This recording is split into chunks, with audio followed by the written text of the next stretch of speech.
Assalamu alaikum wa rahmatullahi wa barakatuh ma sœur. Aujourd'hui, on continue ensemble notre voyage dans le monde merveilleux des 99 noms d'Allah. Et dans cet épisode, on va à la rencontre de trois noms qui se suivent, qui se complètent et qui transforment le cœur quand on les comprend. El-Malik, El-Qudus et As-Salam. D'abord, tu reconnais qu'El-Malik est le roi qui possède tout. Puis tu te laisses purifier par El-Qudus, le saint. Et enfin, ton cœur goûte à la tranquillité qu'Allah seul peut donner.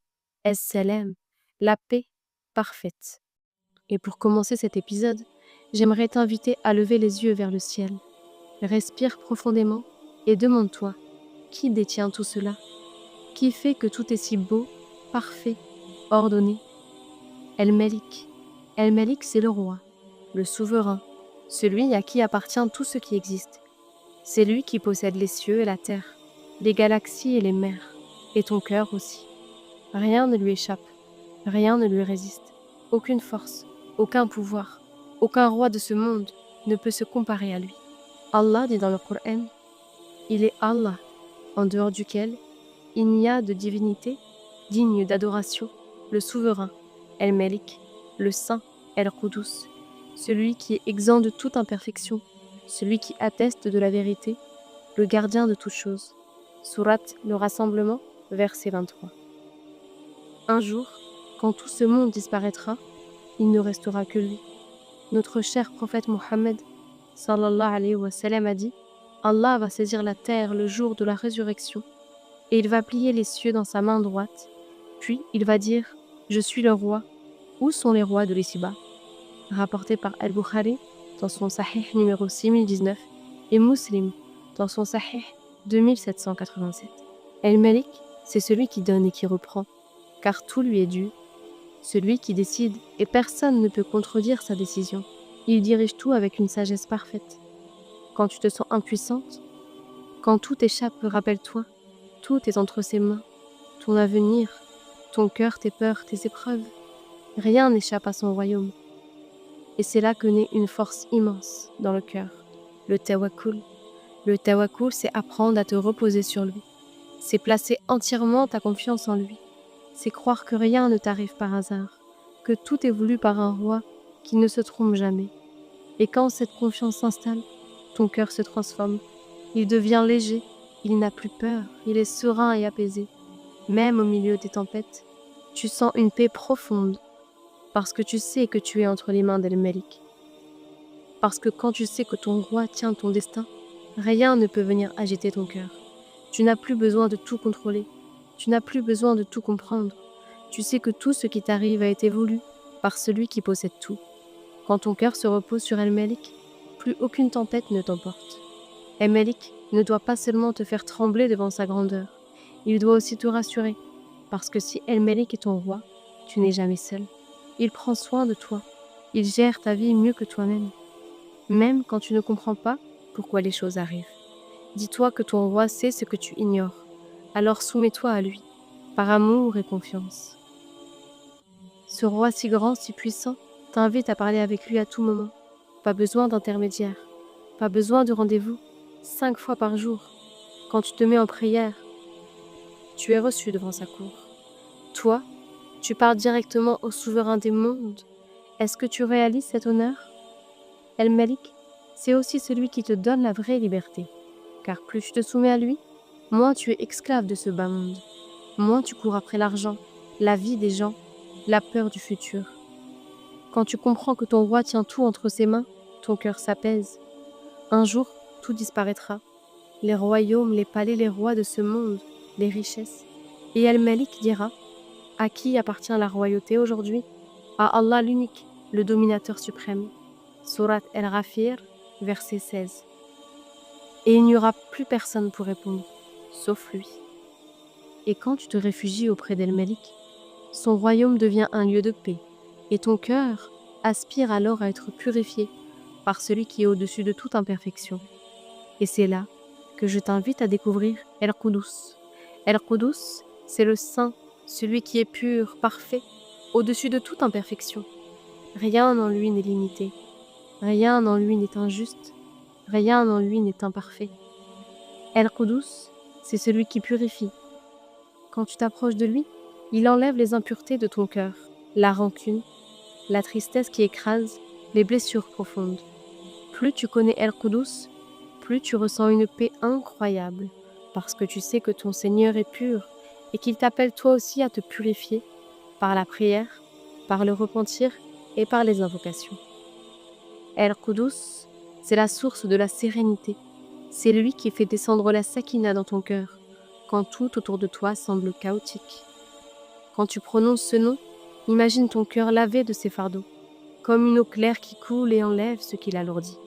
El-Qudus, celui dont la pureté est absolue, celui qui est au-delà de toute imperfection. J'aime tellement l'invoquer par ce nom, et dans le secret de mes invocations, lui demander de laver mon cœur, de retirer chaque trace de rancune, de mauvais ressentiments, d'orgueil, de dureté, de tout ce qui ternit l'âme et nous éloigne de lui. Car lui, le saint, le pur, est celui qui peut rendre un cœur plus limpide qu'une source, plus léger qu'un souffle. Et quand Allah purifie notre cœur, il y fait descendre la sakina, cette paix douce qui apaise les blessures et éteint les tempêtes intérieures. Alors, lorsque nous prononçons ce nom béni, El-Qudus, c'est comme si nous déposions nos cœurs entre ses mains, certaines qu'il saura en ôter tout ce qui les alourdit, pour n'y laisser que ce qu'il aime. Vois comme ces deux noms sont liés. Ton cœur s'incline devant El-Melik et se purifie auprès d'El-Qudus. Et là, il se prépare à goûter à une douceur que rien sur terre ne peut offrir, la paix intérieure, la plus pure qui soit, qui vient d'Allah lui-même. Es-Salam, c'est celui dont l'existence n'est faite que de paix. Il est parfait dans son être, parfait dans ses décisions, parfait dans la façon dont il protège ses serviteurs. Il est la source de toute sécurité. Quand tu te réfugies auprès de lui, rien ne peut vraiment t'atteindre. Es-Salam, c'est celui qui guérit les cœurs blessés, celui qui pose sa tranquillité sur toi. Même si ton monde s'écroule, tu ressens ce calme étonnant. C'est lui, Es-Salam, qui est venu apaiser tes tempêtes. Et ce nom te montre aussi la beauté de l'islam. L'islam, c'est la soumission, mais c'est aussi la paix. Propage la paix dans tes mots, dans tes gestes, dans tes relations. Répandre la paix, c'est marcher sur une trace d'Es-Salam. Et un jour viendra où tu entreras dans un lieu où tout ne sera que paix. Les anges t'accueilleront en disant « Salam, paix sur toi, pour ce que tu as enduré. Entre ici pour y demeurer éternellement. » Sourate les groupes, verset 73.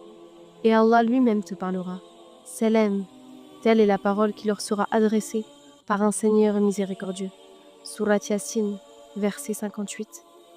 Il te parlera pour entrer dans Dar as-Salam, la demeure de la paix. Allah dit dans le Coran, Sourate les bestiaux, verset 127, Dar as-Salam leur est destiné auprès de leur Seigneur, qui les protégera en récompense de leurs œuvres sur terre. Un jour viendra où toutes les peurs, toutes les blessures disparaîtront, et il ne restera qu'un mot, Salam. Celui que tu répètes ici-bas résonnera là-haut, dans Dar as-Salam, la maison où ton cœur trouvera enfin son repos. Alors accroche-toi à ce nom dans ta vie, car celui qui cherche As-Salam ici-bas sera invité par la grâce d'Allah à entrer un jour dans sa demeure de paix éternelle. Ma sœur, vois comme ces trois noms, El-Malik, El-Qudus et As-Salam, sont comme un chemin que notre cœur emprunte chaque jour. On s'incline devant le roi, on se laisse purifier par le Saint, et on goûte à la paix que seule la source de la paix peut offrir. Alors, prends ces noms dans tes invocations, répète-les, vis avec eux, qu'ils soient sur tes lèvres du lever du jour au coucher du soleil. Et demande à Allah avec ces noms bénis de faire de ton cœur un cœur soumis à lui, purifié par lui et apaisé par lui. Parce qu'un cœur qui vit avec El-Malik, El-Qudus et As-Salam, c'est un cœur qui avance vers son Seigneur, jusqu'au jour où il dira « Ô âme sereine, retourne vers ton Seigneur satisfaite de sa récompense et avec son agrément. Rejoins mes serviteurs pieux et entre dans mon paradis. » Sourate Al-Fajr, versets 27 à 30. J'espère que cet épisode t'a plu et qu'il a apporté un peu de sérénité, un peu de sakina dans ton cœur. Et qu'à chaque nom exploré, tu tombes un peu plus en amour pour Allah. et parce que les noms d'Allah me touchent profondément, j'ai écrit aussi une version pour les enfants. Cet épisode, spécialement pensé pour eux, est disponible sur la chaîne, sous le titre Le royaume d'El-Malik, d'El-Qudus et d'El-Salam. Je te retrouve très vite pour partir ensemble à la rencontre d'El-Mu'min et d'El-Muhaymin. Qu'El Malik fasse de toi une fidèle servante. Qu'El Qudus purifie ton cœur et nettoie ton âme. Qu'As-Salam t'apporte de la sakina au creux du cœur. Salam alaikum wa rahmatullahi wa barakatuh.